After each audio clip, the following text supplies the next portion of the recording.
เฮลโลสบายดีสวัสดีค่ะมาพบกับสาววอนอีกแล้วเนาะทุกคนมื้อนี้เนาะเฮาก็จะมาเว้าคุยกันเรื่องที่เป็นกระแสโด่งดังในโซเชียลในโลกออนไลน์ในสปป.ลาวเฮานั่นเองซึ่งข่าวนี้ทุกคนก็น่าจะได้รับรู้ข่าวมาแด่แล้วเนาะทุกคนรวมทั้งสาววอนก็ถือว่าเสพสื่อข่าวนี้แบบอย่างใกล้ชิดเนาะบ่ได้หลับบ่ได้นอนขอบตาดำเลยทุกคนเชื่อว่าหลายๆคนก็เป็นแบบนั้นเช่นกันด้วยความที่แบบเฮาก็เป็นห่วงเป็นใยนำครอบครัวผู้ที่จากไปเนาะแล้วก็แบบไว้อะไรกับคนที่จากไปอะไรเนาะทุกคนเนาะก่อนอื่นเนาะสาวอนก็ต้องขอแสดงความเสียใจมาณที่นี่อีกครั้งหนึ่งเนาะเพราะว่า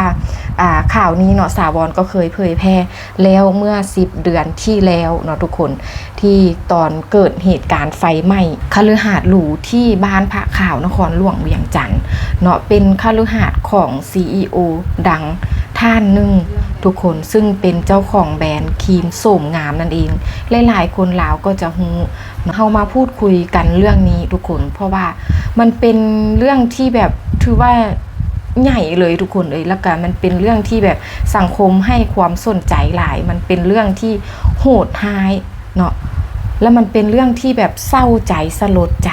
หลายๆคนที่ออกมาแสดงความคิดเห็นแสดงความเศร้าสลดใจเห็นใจผู้ที่สูญเสียเนาะทุกคนแล้วก็มีคนดังหลายๆคนเนาะออกมาเว้าเรื่องนี้เนาะเพราะว่าโบอยากให้เรื่องนี้เงียบหายไปนะอยากทวงความยุติธรรมให้กับผู้ที่จากไปทุกคนซึ่งเหตุการณ์ไฟไหม้เมื่อ11เดือนที่แล้วมีคนเสียชีวิต1 รายนั่นก็คือผู้เป็นเมียแต่ผู้เป็นผัวรอดทุกคนและคนในครอบครัวออกมาทันยกเว้นผู้เป็นเมียถูกไฟเผาไหม้ในห้องน้ำในห้องนอนทุกคนสังคมก็ตั้งคำถามว่ามันเป็นการฆาตกรรมหรือเป็นอุบัติเหตุอันนี้ยังบ่ฮู้ยังบ่ได้ตัดสินเด้อทุกคนแล้วเหตุการณ์ที่เกิดขึ้นในมื้อนั้นคือวันที่25เดือน2 2025ทุกคนจนมาฮอดมื้อนี้ผู้เป็นผัวได้จัดงานมั่นซึ่งงานมั่นเนาะแม่นวันที่28เดือน11 2025ทุกคนห่างจากมือที่ว่าเมียเสียชีวิตเนาะก็เพียงแต่9 เดือนเนาะแล้วงานแต่งเนาะก็อาจจะเกิดขึ้นในวัยนี้ได้ยินว่าประมาณเดือน2ที่สำคัญเดือน2เป็นเดือนครบรอบปีหนึ่งที่เมียเก่าจากไปทุกคนโอ้โหที่สำคัญชื่อเมียเก่ากับชื่อเมียใหม่คือชื่อเดียวกันเพียงแต่9 เดือนเอาเวลาใดไปคบกันเอาเวลาใดไปลืมคนเก่ามันลืมง่ายปะนั้นคุณบอกเพราะว่าเท่าที่ประสบการณ์จริงของสาววอนก็เป็นแม่ไม้ผัวเสียมาได้สิเข้า5 ปีแล้วทุกคนณตอนนี้ก็บ่ได้มีการมั่นบ่ได้มีการแต่งงานอยู่เพราะยังบ่ได้เจอคนเป็นเนื้อคู่เนาะยังบ่ได้เจอยังบ่ได้มีแฟนก็เลยยังโสดอยู่ทุกคนนั่นเองซึ่งเราได้เจอกับตัวเองค่ะนะสาวใช้เวลาเป็นปีๆจึงทำใจได้ทุกคนณตอนนี้ก็เปิดใจได้แล้วแต่บ่เคยลืมผู้ที่ว่าเป็นอดีตสามีที่สูญเสียจากการแบบว่าอุบัติเหตุที่บ่ได้คาดคิดที่บ่ได้มีการกล่าวอำลากันเนาะสาวก็งึดแหงว่าเพิ่นคือลืมง่ายขนาดนั้นเนาะจนได้มีเมียใหม่แล้วนะตอนนี้เพียงแค่9 เดือนแล้วมันเฮ็ดให้สังคมตั้งคำถามหลายแหงทุกคนว่าอีหยังต่างๆนานาคบกันก่อนวะหรือคบกันหลังก็อยากให้ออกมาชี้แจงค่ะแหละเนาะทุกคนเพราะว่าถ้าบ่ออกมาชี้แจงสังคมก็จะแบบคิดไปแบบนี้ตลอดไปเนาะที่สำคัญที่พีคไปกว่านั้นทุกคนเนาะเมียใหม่ที่กำลังจะแต่งงานกันนี่นะทุกคนเคยเป็นเพื่อนของเมียเก่าเคยไปมาหาสู่กันแล้วที่สำคัญก็เคยทะเลาะกันเรื่องนี้กับผัวอีกเนาะเพราะว่าผัวเคยไปย่องไปซื่นชมคนที่เป็นแฟนใหม่เพิ่นนี่นะว่าอุ้ยผู้นี่งามเนาะย่องให้เมียฟังแล้วเมียก็แบบว่าเอะใจเมียก็สังเกตเห็นว่าผัวนะไปกดไลค์กดติดตามส่องเฟซของบุคคลนั้นมาตลอดจากสินะทุกคนก็เลยมีการทะเลาะกันในเรื่องนี้มาเด้ทุกคนเท่าที่สาวรจับใจความได้ที่แบบว่าคนในครอบครัวของทางฝ่ายหญิงนะออกมา เผยแพร่ให้เราได้เห็นอยู่ในโลกโซเชียลนั้นหลายแห่งแล้วก็พีคไปกว่านั้นอีกไปจัดงานมั่นโดยที่บ่บอกไผเลยของครอบครัวเมียเก่าบ่บอกบ่กล่าวกันเลยว่าค่อยสิสร้างครอบครัวใหม่เด้อนู่นนี่นั้นก็เข้าใจเนาะว่าเจ้าแบบว่าเสียเมียไปแล้วก็อยากได้เมียใหม่อยากสร้างครอบครัวใหม่มีความรักใหม่ที่ดีจังซี่ก็เข้าใจแต่ว่ามันผิดวิสัยทุกคนอย่างน้อยก็แบบว่าก็ครอบกะกล่าวกันก็บ่เป็นหยังจังซี่นะเนาะก็เข้าใจจังซี่นะและที่สำคัญเพิ่นก็มีลูกนำกันเนาะกับเมียเก่านะก็มีลูกนำกันสงสารคนเป็นลูกเนาะใหญ่มาจะรู้สึกแนวใดถ้าได้รู้ข่าวนี้ถ้าได้รับรู้เรื่องราวนี้โอ้โหสงสารเด็กน้อยที่กำลังจะใหญ่ขึ้นมาทุกคนฟังแล้วมันแบบว่าอู้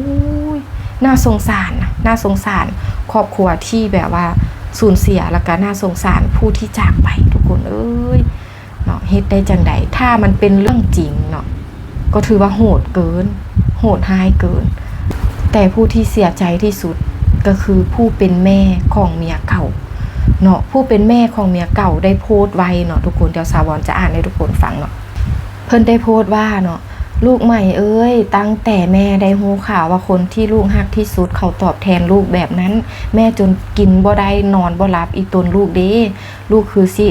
เห็นคือสิฮู้ทุกอย่างแล้วเนาะลูกแม่คือสิเสียใจแฮงลูกคือสิให้น้ำตาเป็นสายเลือดแล้วเนาะแม่คิดว่าลูกยังบ่ไปใส่ดอกเพราะลูกเสียใจแฮงและยังเป็นห่วงทุกอย่างที่ลูกสร้างมาและเป็นห่วงที่สุดคือเบลล่านี่คือลูกสาวของเพิ่นเนาะลูกสาวที่ว่ามีกับอดีตผัวเพิ่นนะเนาะทุกคนแม่คิดว่าลูกต้องนั่งให้อยู่เฮือนลูกอยู่ที่บ้านพระขาวหั่นแหละแม่คิดว่าดวงวิญญาณของลูกอาจจะมีอยู่จริงแต่ลูกปากออกมาให้คนในโลกนี้บ่ได้ยินซื่อๆแม่บ่ขออย่างหลายขอแต่คนดีคือลูกถึงจะไปอยู่ในโลกแห่งใดก็ขอให้มีคนฮักคนแพงลูกเด้อใหม่คุณงามความดีของลูกได้สร้างไว้ในชาตินี้ขอให้ลูกได้รับผลบุญในชาติหน้าเด้อลูกแม่ทั้งเสียใจเจ็บปวดทั้งเสียความรู้สึกมีแหงเด้ลูกสาวสุดที่ฮักคนเก่งแม่ลูกอย่าเฝ้าอยู่เฮือนลูกพาข่าวหลายเด้อเมื่อคืนแม่ยังฝันเห็นลูกนั่งอยู่ห้องกินเบียร์ลูกและแม่กะถามลูกว่าลูกไปไสแต่ลูกบอกแม่ว่าบ่ได้ไปไสกะพอดีตื่นขึ้นมาคิดว่าลูกยังอยู่อดสาดีใจสุดท้ายเป็นแค่ความฝันทุกคนโอ้โหฟังโพสต์นี้แล้วมันเศร้าใจทุกคนเป็นแม่นะทุกคนลูกจากไปในวัยเพียง35ปีเนาะคนกำลังสร้างกำลังไปได้ดีทุกอย่างกำลังแบบว่าทุกอย่างกำลังไปได้ดีนะแล้วลูกมาจากไปแบบนี้เนาะโดยเหตุการณ์ที่แบบบ่คาดคิดแล้วบ่ได้ลากันนะทุกคนเนาะไปจากไปกระทันหันนะทุกคนมันเสียใจแฮงอยู่แล้วแฮงมารับรู้เรื่องแบบนี้แฮงเสียใจทุกคนก็มีคนดังหลายๆคนเนาะมาแชร์มาออกความคิดเห็นกันต่างๆนานาหลายแฮงทุกคนเนาะแล้วก็บ่อยากให้เรื่องนี้เงียบก็อยากให้เจ้าหน้าที่เนาะผู้เกี่ยวข้องเนาะมาช่วยตรวจสอบในเรื่องนี้นำเนาะก็จะได้จะแจ้งสังคมก็จะได้แบบว่ามีความสบายใจเนาะทุกคน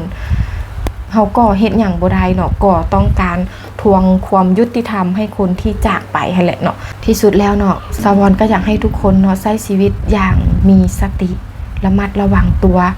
แต่เขาบ่ได้การันตีว่าเพิ่นผิดหรือว่าจังใดได้ทุกคนเพราะว่าเพิ่นก็ยังเป็นผู้บริสุทธิ์อยู่เนาะเขาก็ยังรอท่า